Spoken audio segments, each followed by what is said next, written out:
I got bit by a pit bull dog on that same trip. Man, did he bite me. Oh, that dog got me good. I was jogging. Whew, I was on a roll. I'm going down the street and he come off the porch. He's coming hard. I laughed. I said, hey, buddy. I'm thinking all bark, no bite. I thought, dude, you're a shock collar dog, man. You're going to get 2 feet from the curb. So I'm just trotting by him with confidence. Hey, little buddy. Hey, whap. He had me. Wham. He drove his teeth into my leg. Pitbull. Pulled his teeth out and waddled back to the porch. I looked down at that street, and that quick, my whole side of my leg and sneaker is blood, and it's going onto the road.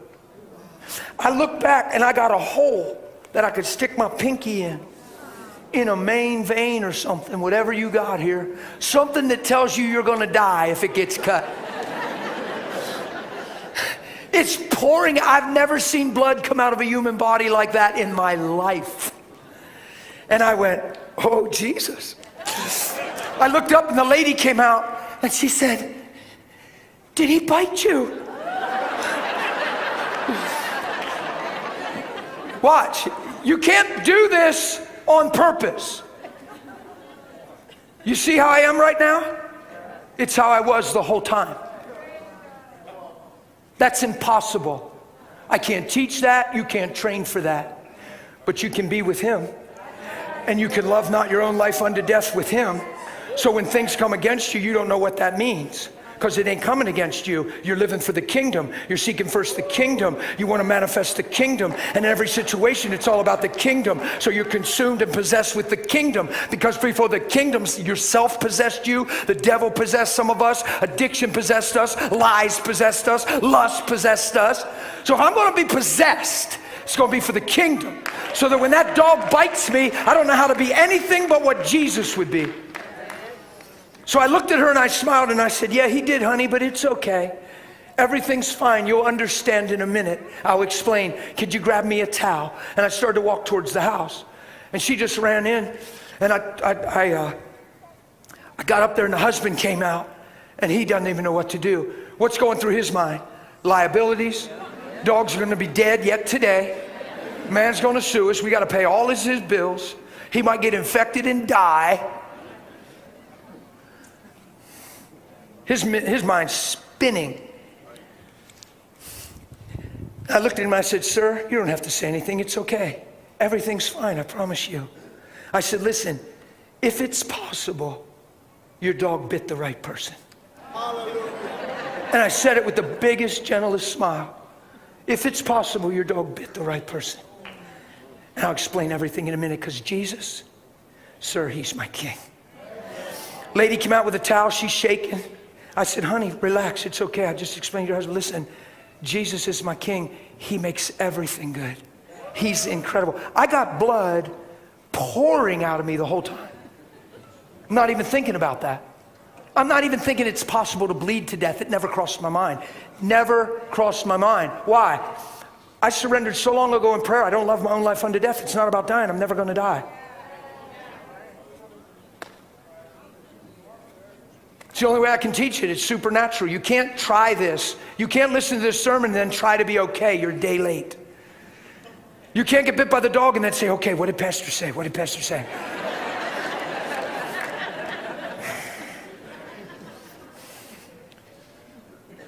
You got to be with him now. Yeah?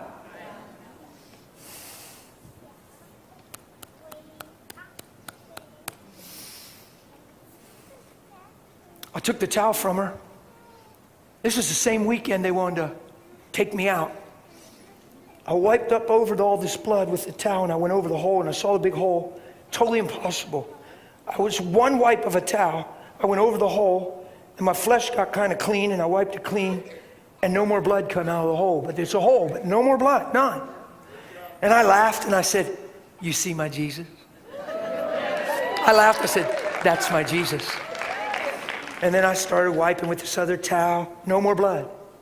I got his canines in my leg, tattooed. Bam. One's pretty bad, the other one's deep in that main vein or whatever. Serious hole. I said, now listen, I need to talk to you guys. I said, because today's a day of mercy for you. And they're looking at me. I said, listen, I could have been a child, an elderly person, or somebody that doesn't have the heart I have. And now you see the potential of your dog. I said, guys, you can't let, they said, well, he's never out. I just stop. He was out. So stop. If you're gonna have a dog like this, for whatever reason you want him, you have to be sure he's never out again and this can never happen again. Today's a day of mercy for you. Because you'll never hear about this. You'll never hear from me again. She said, well, shouldn't we take you to the hospital? I said, honey, I already told you about Jesus. Everything's fine. I got 2 more miles to run. I said, and I got something I got to do tonight, and I got to get moving. But I love you too. Please learn the lesson today. And Father, right now, would you? And I stood there and blessed them and prayed over them. And they're looking at me like, and I just took off down the road. So I got back to the hotel where the little clerk got wrecked when I left and cried because I heard a word and her childhood and insecurity and bam, pow, whoosh, this is so good. So she's at the desk and she loves me now. I'm like a grandpa to her. She loves me. She's hoping I come back to town all the time. She's like, I'm gonna miss you. Thank you. Oh, you feel like my grandpa. And I come in and she sees my sock all red and my sneaker all bloody. She just happened to look down and see it. She said, because, well, it was pretty two-toned. White and red. She's like, is that blood? I said, yeah. I said, it's okay. She said, what happened? I said, I got bit by a dog. I said, crazy dog, man. He just come running off. I guess I got territorial. I thought he was a shock collar dog, but he ain't no shock collar dog. I said, he bit me. And I said, and he just waddled back up on the porch. And I said, but everything's good. She said, are you going to the hospital? I said, well, no, I'm fine. Everything's fine. She said, oh, no. It's amazing. First person I run into has a traumatic dog bite story. Oh, no, sir, you gotta, look, I care about you. You're such a nice man. My mom got bit by a dog and she didn't do nothing. And she swelled up in pain and she throbbed for 3 days. She wished she could have died. She wanted to cut off her hand. And I'm like, honey, stop. Remember when I left Jesus? Oh, remember Jesus? Oh, yeah. Listen, look at me. Everything's good. Oh, that's what the church says, brother. I disagree. You need to use wisdom. God put doctors on the... I'm not against doctors. I've never preached against doctors in my life. I'm not against doctors. Go to a doctor. Make sure you have faith. Go to a doctor. I'm not even thinking doctor in that. I'm okay. Leave me alone if I'm okay. Don't tell me all these crazy stories in Sunday school as a kid growing up. And then when I need faith, talk me out of it. Because now I'm old enough to know better. You want to tell me that a boy killed a giant with a sling? That a whale held a man in his belly for days, coughed him up, and he was fine? That they shouted and walls fell to the ground? You're going to tell me all these stories and try to teach me faith when I'm little, and then when I'm old enough to need faith, you're going to try to tell me to use wisdom.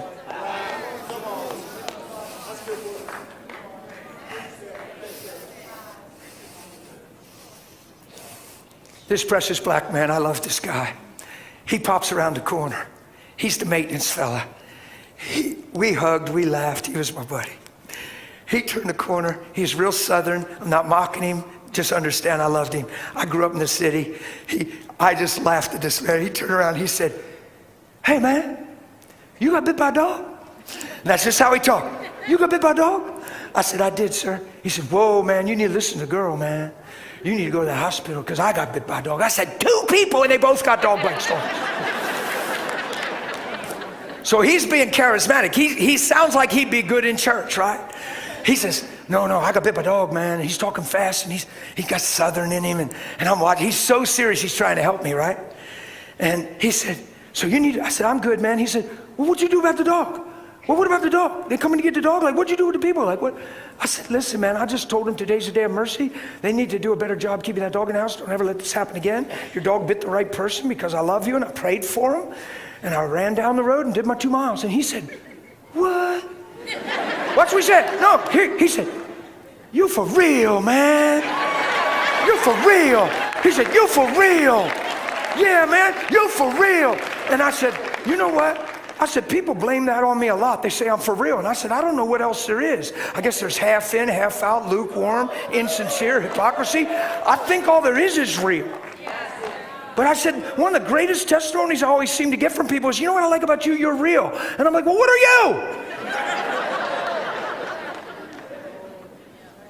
What are you? What are the rest of us? What do you mean? It's a sad day when the testimony I receive from the church is, you know what I like about you? You're for real. Because nobody else is. We're just kind of doing this thing.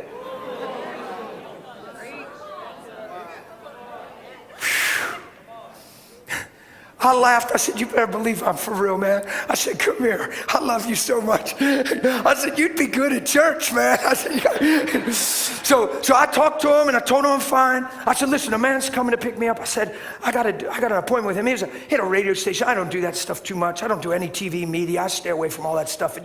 I just do. I just have certain convictions. I'm not against it. I just stay away from it. It has a weird reverb to it. And I lay as low as I can, and somehow I haven't been able to lay low. So this guy's coming, he wants me to do an interview, radio interview, and I told him I would do it. It's a half hour. He contacted me for I don't know how long and said, you got to do another one. It was the most views we ever had. People want to play it again. I played it 4 times, and there's more views now than there was. I'm like, stop. I go up in my room, I said, he's coming, I gotta go get a shower quick. I took a shower, I just wore jeans, I just had jeans on, I put on my jeans, and you know what I said? I said, you know what? You got this, so got this.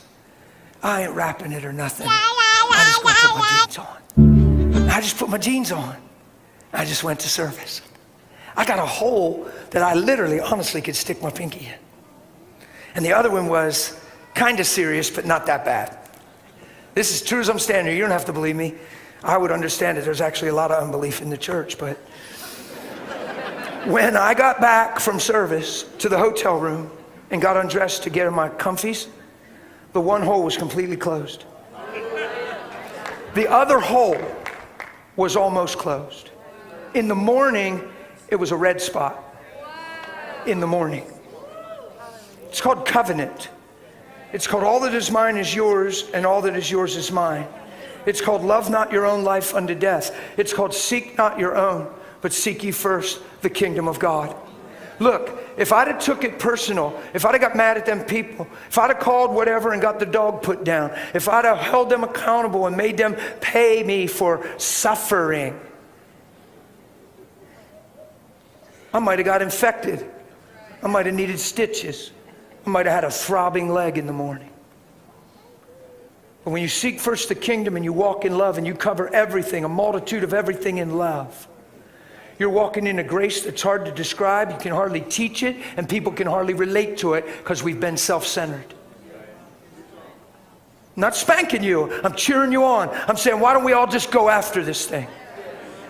Why don't we all just learn what it means to love each other and not believe we're being passive over a doormat? Cut me a break. Was Jesus a doormat? People say, well, brother, I ain't letting nobody walk over me. Nobody walked over Jesus. He did what he did willingly to show us what love looked like. He's amazing. He's the living epistle of love. He's so powerful hanging on that cross, standing in front of Pilate, so impressive. He's the one that was and is to come, King of kings and Lord of lords. And he's standing there like a beaten man and won't say a word. Why? So you can get filled with his spirit one day. Not so you can complain, not so you can stand for your own rights, not so you can have issues and get mad at God because you didn't get the promotion. So now you ain't praying for a while. I hope we're okay today. This is a different kind of service for me. I'm not even sure what's going on. Are you okay? Here's what I do know.